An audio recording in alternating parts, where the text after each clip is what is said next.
Moro! Nyt tulee vähän erilainen video. Me oltiin eilen ajamassa. Mä luulin, että me lähti laturiremmi irti niin kuin ennenkin. No, remmi lähti irti, mutta siihen oli nyt hyvin selkeä syy, että minkä takia se lähti irti. Voi olla, että tarvitaan jopa tein apua. Mennään katsomaan, että mitä siellä kävi. Mä otan auton pois kyydistä ja ruvetaan purkamaan takakelkkaa tuolta. Päästään lähemmin tutkimaan, mikä homma.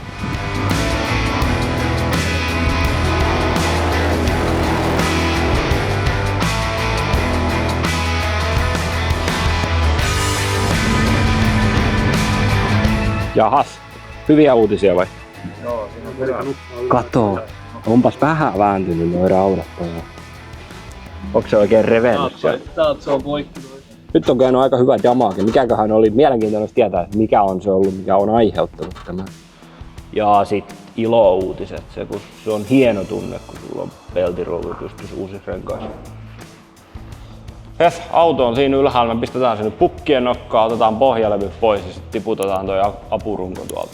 Pistetään kamera tuohon taustalla kuvaamaan. Hei, korvat! Vielä, korvat!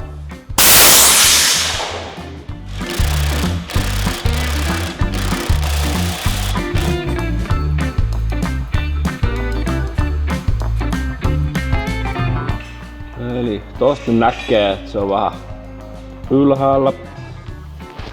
Samoin tosta ruuvin reiästä. Toi on kans hiukan tosta. Toi rauta on päässyt vähän vääntymään. Hieman. Kattoo tota kartaania tuolla. Kartaani ei oo ihan keskeltä tota. Kartaanilenkkii se on vähän. Mä tuolla ylhäällä. Tosta on revännyt nämä ihan putken. Putki on revännyt sauvan vierestä. Tosta. Sitten se oli sieltä yläpuolella. Nyt täällä ei varmaan näe mistä. Mitä on plänässä? Noin näyttäis nyt olevan ehmät. Tommosta. Otetaan pois, niin näkee paremmin.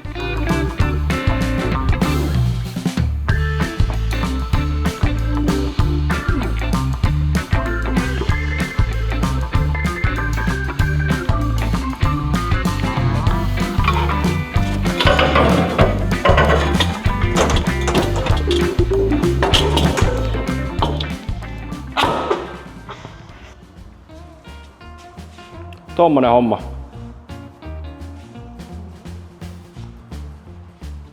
On vähän tosta mennyt ryttyy. Kyllä se. No toi verran se on eri asennossa kuin missä se oli. Tai kuuluis olla.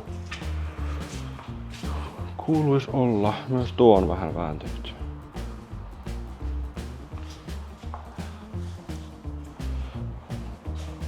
Mitä mieltä? Ei perät mitään näin. Ei oo mitään murtumia. Se on antanut tosta. Mikä se on niinku? Se on sillä lailla tehty. Keuli. Keuli. Niinku noista nyt näkee, että se on mennyt tosta mennyt pryttyyn toi. Onko se ottanut tuoltakin? On se vähän. Tossa. Ei paljon. Vähän maali jäänyt. No mitä meinaisit, jos tarvitsis keksiä? Siis tää täytyy tehdä jotenkin ihan eri tavalla, koska ylöspäin se nyänkee sitä. Niin kyllä mä tää varmaan kestänyt. Niin kuin aika riittävä rakenne on. Jos joku pitää sitä voimaa, mikä täältä. Tästä näin niin kuin nostaa. Eli nyt se on selkeästi tämän päällä käynyt, eikä tää ollut sitä varten tarkoitettu lainkaan. Joo. Tää oli vaan toi holkin semmonen tuki. Saaks tämän tehtyä niin kuin esimerkiksi tältä puolelta niin tämmösen samanlaisen puolikauden, mutta ei tuo sitä näin korkea, vaan että sen sais niinku tähän? En tiedä. Tää on vähän muutenkin ekstra. Tää oli niinku sitä kiertojäykkyyttä, niinku, että jos se perä kiertyy, niin sitä varten nämä tuet. Että jos siinä tulee niinku tällä päin vääntöä.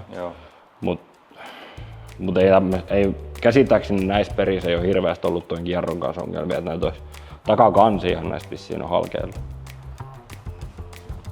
Siihen tarvii keksiä joku uusi rakenne. Nyt otetaan kaikki hyvät ehdotukset vastaan. Mä ainakin haluaisin, että tällä puolella olisi tuollaiset korvat kanssa, niin sit sais tehtyä semmosen tästä näin yli ja yhteen pakettiin, mutta kun ei siellä oo. Tää piruviene on PMV:llä sut miettinyt, kun on tän tehnyt. No, tommonen täytyy. Mut sit tässä on kans jotain, olis tässä jotain? Täytyy vähän ihmetellä. Voiko tän siirtää sillä lailla, että se menisi täältä alapuolelta niinku läpi saakka? Ja niinku tällainen. Niin, samanlaisen vähän niinku ton ja sit siitä sais sekä tämänkin, että sit sais Mahtuuko sieltä? Ja mut nyt se on kato keulii ihan hemmetisti. Tänne Niin ei tän jää sit enää semmoista tilaa siinä kohtaa. Se on vähän ahdas. Tää on niinku ihan maksimi mitä se voi ottaa alas. On siellä vähän tilaa. Mut jotain pystysuuntaan sitä täytyy nyt tukea. Ehdotuksia tulemaan. Entäs saaks takaa jotenkin tuettua sitä? En mä usko. Siellä on niin paljon kaikkea. Kyllä se tähän täytyy nyt keksiä joku järkevä rakenne. Siihen vaan ehdotuksia tulemaan. Ja hyviä. Kiitos, moi.